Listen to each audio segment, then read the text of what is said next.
আসসালামু আলাইকুম প্রিয় শিক্ষার্থীরা, আজকে আমরা যশোর বোর্ড 2024 সালের একটা চমৎকার কোশ্চেন সলভ করব। যশোর বোর্ড 2024 সালে দেখো আমরা কিভাবে সলভ করি কোশ্চেনটা। সর্বপ্রথম আমরা HTML লিখব। এখানে তোমরা দেখতে পাচ্ছ একটা আনঅর্ডার লিস্ট দেওয়া আছে আর একটা সাব বা সুপের ব্যবহার দেওয়া আছে। তাহলে HTML দেওয়ার পরে আমি বডি থেকে কাজটা শুরু করি। HTML পরে বডি। আচ্ছা, সর্বপ্রথম তুমি যে কাজটা দেখতে পাচ্ছ সেটা আসলে এটা কিসের কাজ দেখতে পাচ্ছ বলো তো? এই জিনিসটা যেটা তুমি দেখতে পাচ্ছ, আচ্ছা, এই জিনিসটা যেটা তুমি দেখতে পাচ্ছ সেটা হচ্ছে এটা হচ্ছে একটা আনঅর্ডার লিস্টের কাজ, ঠিক আছে? একটা টেবিল। আচ্ছা, আমরা এখানে লিখি টেবিল বর্ডার 1, টেবিল বর্ডার হচ্ছে 1। তারপর এই যে জিনিসগুলো দেখতে পাচ্ছ প্রত্যেকটাই হচ্ছে কিন্তু একটা টেবিল ডেটা। তো আমরা ফার্স্ট রো এর কাজ করছি, টিআর, তারপরে হচ্ছে কিন্তু টিডি, টেবিল ডেটা। তো টেবিল ডেটার ফার্স্ট এটা কি? একটা আনঅর্ডার লিস্ট। তাহলে এটা হচ্ছে একটা আনঅর্ডার লিস্ট। আচ্ছা, আনঅর্ডার লিস্ট, কিন্তু আনঅর্ডার লিস্ট এটা কিন্তু একটা টাইপ আছে, বুঝতে পেরেছো? আনঅর্ডার লিস্ট টাইপ কি টাইপের আনঅর্ডার লিস্ট? এটা এটা তোমরা দেখতে পাচ্ছ সার্কেল। তাহলে এখানে তোমাদেরকে লিখতে হবে সার্কেল, আনঅর্ডার লিস্ট সার্কেল। আচ্ছা, তারপরে আনঅর্ডার লিস্ট এখানে সার্কেল লিখেছে, লেখার পরে এই যে এ আছে, তুমি এখানে এটা লিখে দাও। ওকে, তারপরে আবার কিন্তু এখানে কিন্তু চেঞ্জ হয়ে গেছে, এটাও কিন্তু হচ্ছে কি আনঅর্ডার লিস্ট। তাহলে দেখো এখানে আবার আমরা লিখব কি unordered list, unordered list type. এখানে দেওয়া আছে ডাইস, ডাইস দেওয়ার পরে নিচে যে জিনিসগুলো দেওয়া আছে এগুলো হচ্ছে আমাদের লিস্ট আইটেম। তো লিস্ট আইটেম কি দেওয়া আছে? লিস্ট আইটেম একটা হচ্ছে এক্স, লিস্ট আইটেম আমরা ক্লোজ করে দেব। আবারও লিস্ট আইটেম নিব, নেওয়ার পরে ওয়াই, আমরা লিস্ট আইটেমটা ক্লোজ করে দেব। দেওয়ার পরে একটা জিনিস খেয়াল করো, এই যে আনঅর্ডার লিস্ট আমরা যেটা শুরু করেছিলাম, এই আনঅর্ডার লিস্টটা আমরা যদি ক্লোজ করে দেই, এই যে এখানে কিন্তু আমরা এই যে সার্কেল এ দিয়ে কিন্তু শুরু করেছিলাম, সেটা কিন্তু ক্লোজ করি নাই, তাহলে এটা ক্লোজ করেছি, অটোমেটিক কিন্তু বিতে কিন্তু চলে আসছে। তাহলে অটোমেটিক যদি বিতে আসে আমরা তখন এখানে লিখতে পারবো কি list item, LI list item. List item দেওয়ার পরে কিন্তু এখানে আমরা বি লিখতে পারবো, দেওয়ার পরে আমরা এই লিস্ট আইটেমটা এখানে কি করতে পারবো ক্লোজ করতে পারবো। এই লিস্ট আইটেমটা কি করতে পারবো আমরা ক্লোজ করে দিতে পারবো। তারপরে এখন দেখো এই যে ইউএল টাইপ আমাদের কিন্তু আবার লিখতে হবে। তো unorder list UL type, UL টাইপটা কি ছিল? ডাইস,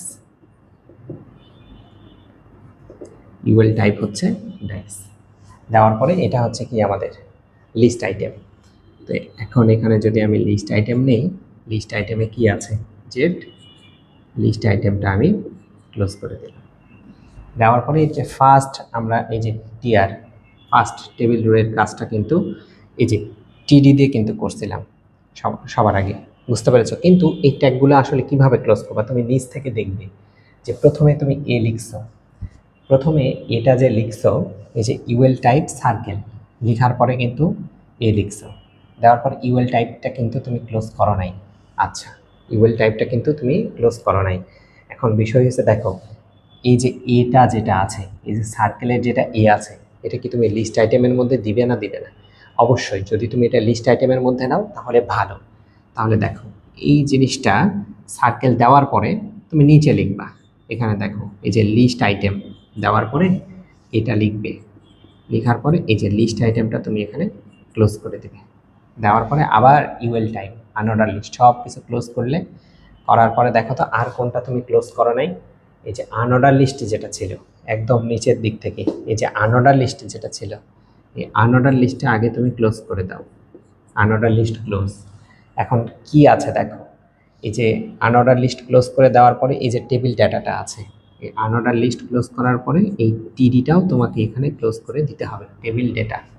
আচ্ছা, টেবিল ডেটা ক্লোজ করার পরে আমরা এখানে টিআর লিখেছিলাম, যখন এটা শেষ করব তখন আমরা টিআর লিখব। এটা কি আছে? লগ দেওয়া আছে। তো এখন এই লগটা যদি আমরা এখানে লিখি, নিচে কিন্তু আছে, 10টা নিচে আছে। নিচে মানে কি? সাবস্ক্রিপ্ট, সাব, সাব দেওয়ার পরে 10, সাবটাকে আমরা ক্লোজ করে দিব।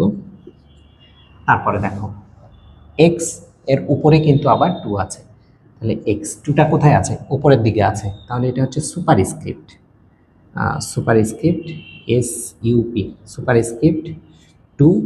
এই সুপার স্ক্রিপ্টটা আমরা একটু ক্লোজ করে দিই, শেষ। এই যে সুপার স্ক্রিপ্টটা আমরা ক্লোজ করে দিয়েছি। এখন দেখো, এখন যে জিনিসটা হয়েছে সেটা হচ্ছে এই যে টিডিটা আমরা শুরু করেছিলাম, এখন আমরা কিন্তু এই টেবিল ডেটাটা আমরা ক্লোজ করে দেব। টিডিটা আমরা ক্লোজ করে দিলাম। আর কি ক্লোজ করার মতো আছে দেখো, এই যে টিআর যেটা আমরা শুরু করেছিলাম, টিআর, এই টিআরটা আমরা কি করব? আচ্ছা, এখানে কিন্তু আমরা টেবিল ডেটাটা নেই নাই, খুবই দুঃখিত। এই যে টিডি নিয়ে আমরা টেবিল ডেটা নিয়ে টেবিল ডেটা শেষ করেছি, তাহলে আমাদের মোটামুটি সব কাজ শেষ হয়ে গেছে। এখন এই যে টিআর আছে, টেবিল রো যেটা আছে, এই টিআরটা এখানে আমাদেরকে ক্লোজ করে দিতে হবে, টিআর টেবিল রো। তারপর কি আছে? Table border. এই টেবিল বর্ডারটা পুরোপুরি আমরা জাস্ট কি ক্লোজ করে দিব? টেবিলটা ক্লোজ করে দেব। আর টেবিলটা ক্লোজ করার পরে বডি ক্লোজ করবো, এখানে এখানে সুন্দর মতো বডিটা ক্লোজ করে দিবে। তারপরে হচ্ছে এইচটিএমএলটা ক্লোজ করে দেবে, এইচটিএমএলটা ক্লোজ করে দেবে। তবে এইচটিএমএল যে আমার মতো করেই করতে হবে বিষয়টা এরকম না। তোমরা কোনোটা যদি আগে ক্লোজ করে ফেলো, সেটা পর আবার নিয়ে আবার ক্লোজ করতে হবে, অথবা কিছু কিছু জায়গায় একবারেও ক্লোজ করতে পারবে। বিভিন্ন গাইড বা বই বিভিন্ন জায়গায় হুবহু আমার সাথে নাও মিলতে পারে, বিভিন্ন নিয়মে করা থাকতেই পারে, এটা ভয় পাওয়ার কিছু নাই।